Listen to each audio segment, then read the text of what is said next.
Bienvenue mesdames et messieurs à cette édition du journal. Merci de nous avoir choisis pour vous informer. Et tout de suite, le sommaire. Au total, 2500 cartons de boissons alcooliques à forte dose ont été appréhendés par la justice militaire. Retenez que c'est le colonel Moïse Nkouba qui a dirigé cette opération et qui a essayé de mettre la main à ces produits prohibés. Nous parlerons sport dans cette édition du journal avec le corbeau du tout-puissant Claver Mazembe qui séjourne déjà à Libreville au Gabon. Retenez que l'équipe chère au chairman Moïse Katumbi Chapwe va faire son entrée en Ligue des champions de la CAF. Mesdames et messieurs, encore une fois, merci de nous avoir choisis pour vous informer. Et comme je le disais à l'ouverture de cette édition, l'auditorat militaire supérieur du Katanga poursuit sa lutte contre la criminalité. Il a mis la main sur 2500 cartons de boissons alcooliques à forte dose. Après avoir tout détruit, l'équipe du colonel Moïse Nkouba a incinéré ces produits prohibés. Suivez ce reportage que nous avons rendu pour vous. Joli coup défilé réalisé par l'auditorat militaire supérieur du Katanga, c'est le cas de le dire. Un conteneur de plus ou moins 2500 cartons de boissons alcooliques à forte dose a été appréhendé et amené à cette juridiction militaire. Le déchargement s'est effectué sous l'œil vigilant du colonel Moïse Nkouba avec ses éléments. Quelques minutes après, l'opération de destruction est lancée sous le regard admirateur des curieux passants qui ont applaudi les hommes en uniforme. En tout cas, nous avons accueilli avec satisfaction, compte tenu du service que nos FARDC sont en train de mener, parce qu'avec ça, ça pousse les hommes mal intentionnés à faire de n'importe quoi, à cambrioler notre population, à faire de n'importe quoi. Ça, nous félicitons quand même nos forces armées de la RDC. Minaona hii joka jinaanza sasa hii ya president ile alisema hivi bintu hivi vinatuteswa sana. Imaginez mimi naanza kubikunya kama nenda kunyumba nipaka fujo. Nonobstant l'état nocif de ces produits, certains motocyclistes déjouent la vigilance des militaires et se servent quelques bouteilles. C'est après l'incinération que l'inspecteur Moïse Nkouba a lu le procès verbal de destruction. Vu l'article 71 de l'ordonnance numéro 78/289 du 3 juillet 1978, requérons le lieutenant-colonel Moïse, inspecteur en chef de l'ordre militaire supérieur, de procéder à la destruction des objets que voici, soit 2500 cartons de boissons alcooliques frélatés en provenance des pays limitrophes, entre autres la Zambie et l'Angola. Le gouvernement et la justice militaire sont déterminés à lutter contre la criminalité à travers la destruction de ces boissons frélatées. Situation épidémiologique de la pandémie à coronavirus. Retenez que 103 nouveaux cas de Covid-19 ont été enregistrés pour la journée du dimanche 20 décembre 2020, dont 82 à Kinshasa, 10 au Congo central, 4 dans le Haut-Katanga, 4 au Sud Kivu et 3 au Lualaba. Le secrétariat du comité multisectoriel de lutte contre la pandémie à coronavirus rapporte également qu'il n'y a eu aucun cas de décès et par ailleurs 213 personnes sont guéries. Ainsi donc, le cumul des cas est de 15 669 cas confirmés, 13 660 guérisons et 564 décès. Avec cette deuxième vague de la pandémie à coronavirus, mesdames et messieurs, retenez que les gestes barrières sont de nouveau mis en application dans les églises de Lubumbashi. Le lavage de mains et le prélèvement des températures sont obligatoires dès l'entrée de l'église. Malgré cette résurgence du coronavirus, retenez aussi que les églises sont restées opérationnelles sur toute l'étendue de la République démocratique du Congo, chose qui réjouit beaucoup des pasteurs. Reportage de Merveille Congolo et Michel Olela.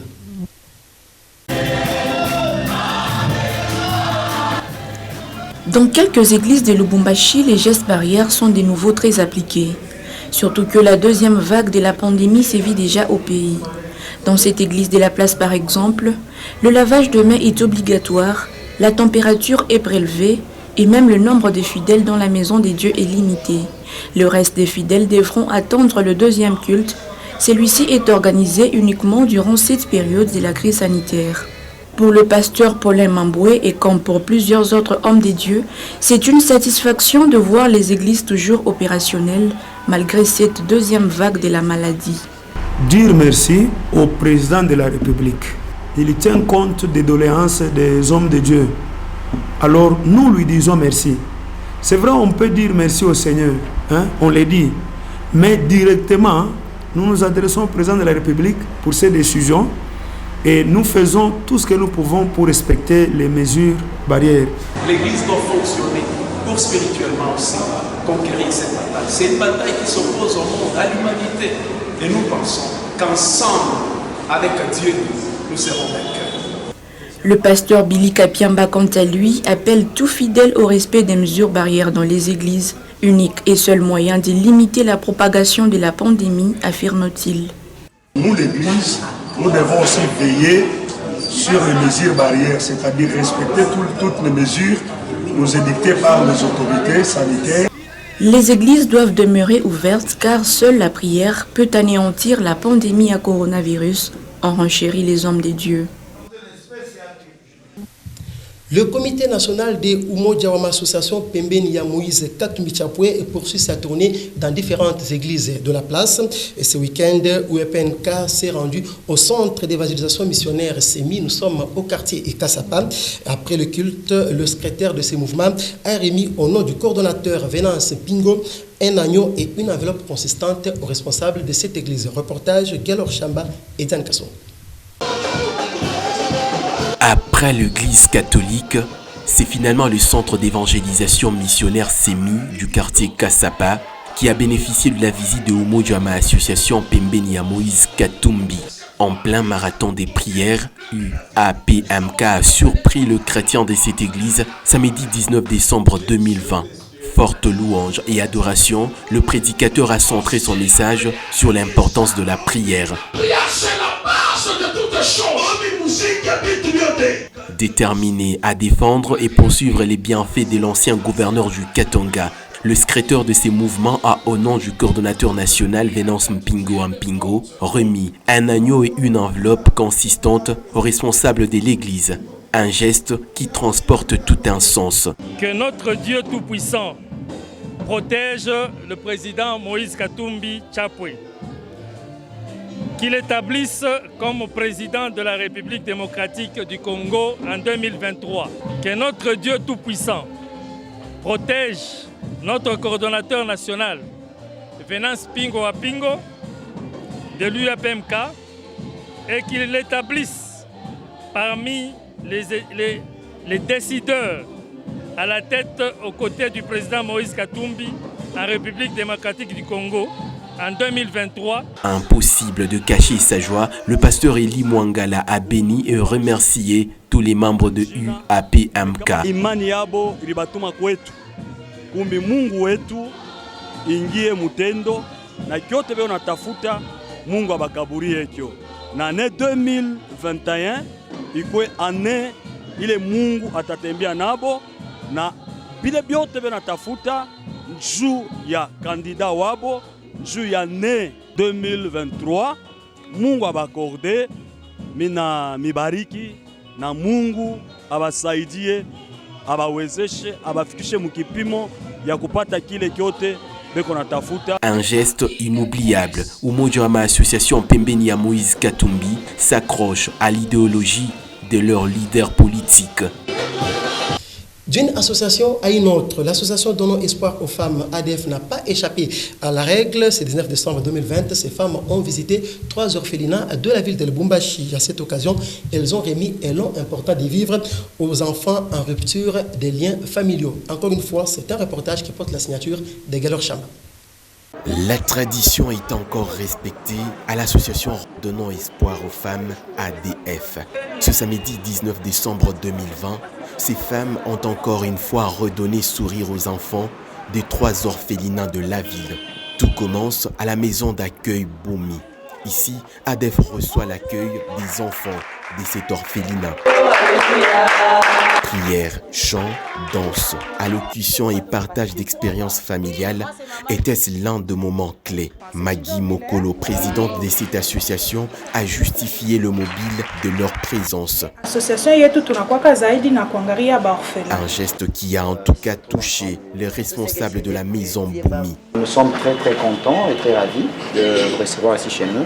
De là, ADF, puisque déterminé, s'est rendu à l'orphelinat Saint-Michel Walekwa. C'est un accueil chaleureux qu'elles reçoivent.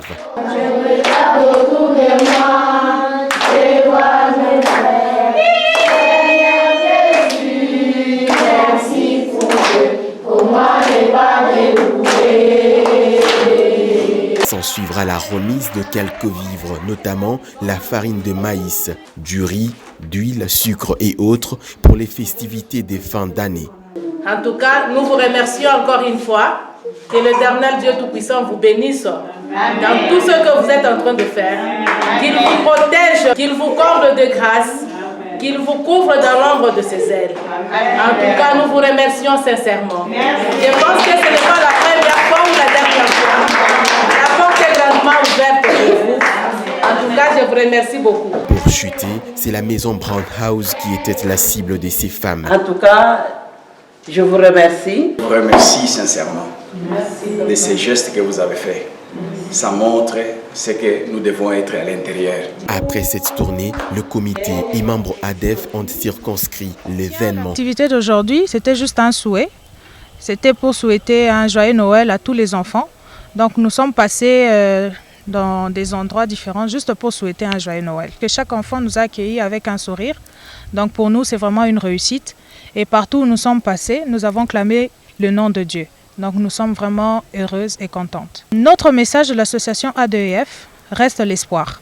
Donc partout où nous passons, nous allons toujours dire à chaque femme de garder espoir. Et chaque femme doit toujours avoir l'espoir dans sa bouche. Notre vision, c'est beaucoup plus de donner l'espoir. Au fait, on est là pour encadrer, on est là pour donner l'espoir à toutes les femmes, à toutes les filles malmenées, de toutes les filles qui ont été violées. Nous avons apporté un sourire dans le cœur des enfants. D'autres orphelinats sont également répertoriés par l'association Donnons Espoir aux femmes qui maintient sans cesse son équilibre de redonner espoir et sourire à ceux qui en manquent. Parlons sport. Dans cette édition du journal, c'est le mercredi 23 décembre que le tout-puissant Galbert Mazembe démarre sa saison en Ligue des champions de la CAF. Et les Corbeaux ont pour adversaire les Gabonais de Bwingwidi FC. Et en marge de cette compétition, Mazembe séjourne déjà à Libreville depuis dimanche dernier. Pascal Wangala et Meshak Kayembe sont dans la suite des Corbeaux. Suivez. La délégation est forte de 35 personnes, dont 20 joueurs. Le voyage lui-même, effectué à bord d'un jet privé affrété par Moïse Katumbi, le président des Corbeaux ne lésine jamais sur les moyens quand il s'agit du confort de ses protégés. Parti de Lubumbashi à 15h locale, la délégation du tout-puissant Mazembe va faire escale à Kinshasa avant de rallier Libreville autour de 19h. Dans le groupe, Papi Kazadi, délégué du ministère des Sports, et d'autres officiels de la FECOFA et de la coordination des Corbeaux. Des formalités de migration finies, c'est à l'hôtel Étoile d'Or de Libreville que Dragan Svetkovic et ses poulains ont érigé leur quartier général. À 3 jours du match contre Bwingwidi, le champion de football gabonais, l'ambiance est plutôt bon enfant au sein du groupe et le moral des Corbeaux visiblement calme. À présent, mesdames et messieurs, je vous confie à suivre le condensé des informations contenues dans votre journal La République. Il s'agit de la rubrique Lue pour vous dans une présentation de Pascal Mwangala.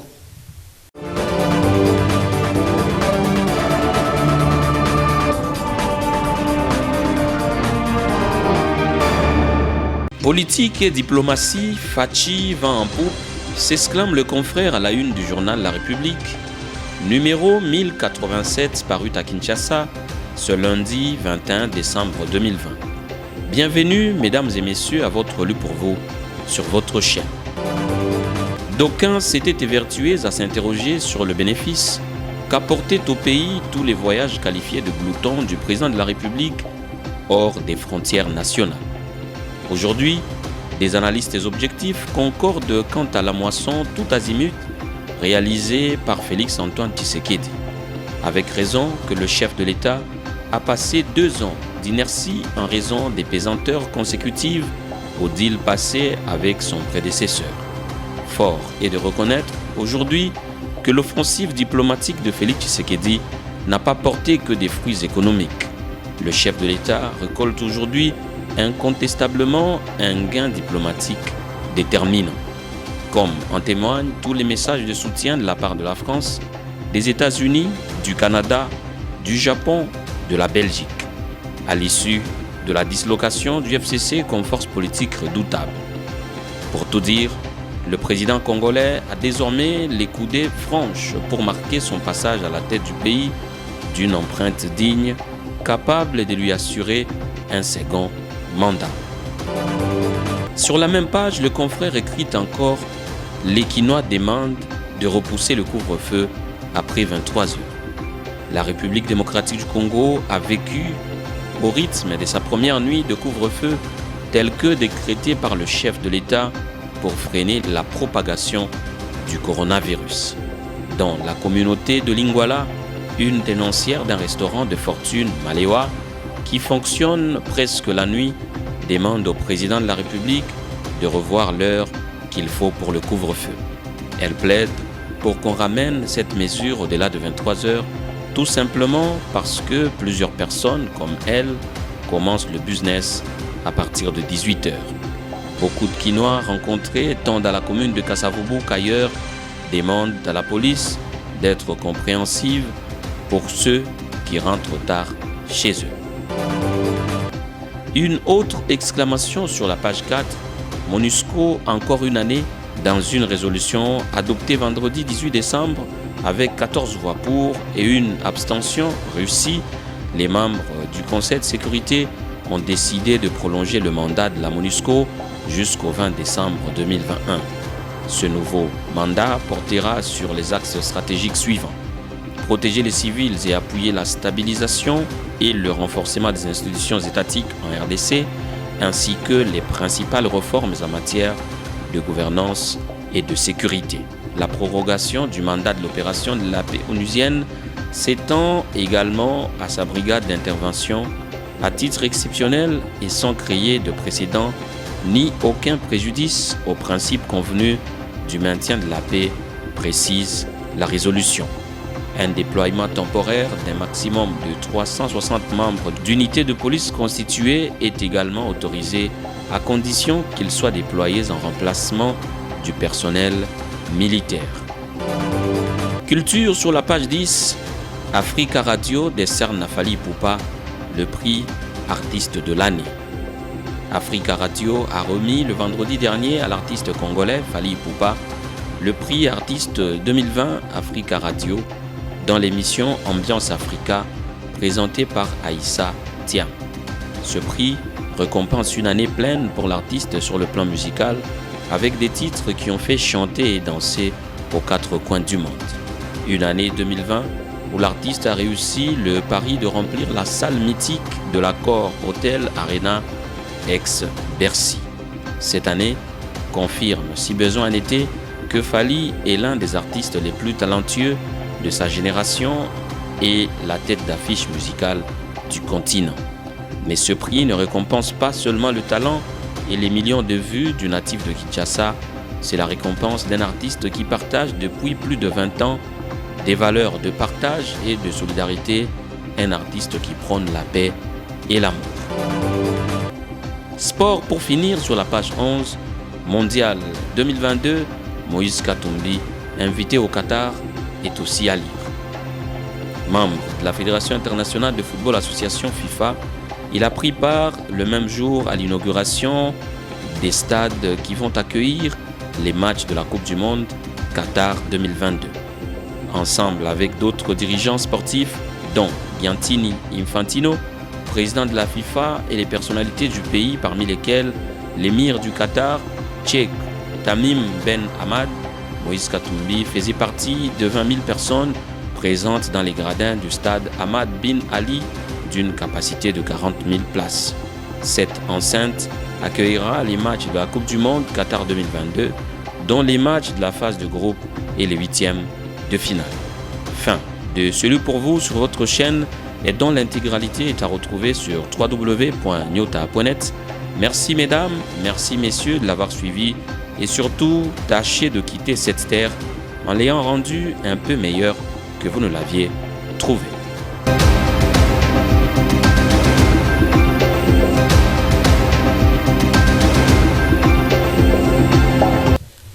Mesdames et messieurs, c'est par cette rubrique lue pour vous que nous mettons un point final à cette édition du journal. Merci de nous avoir suivis.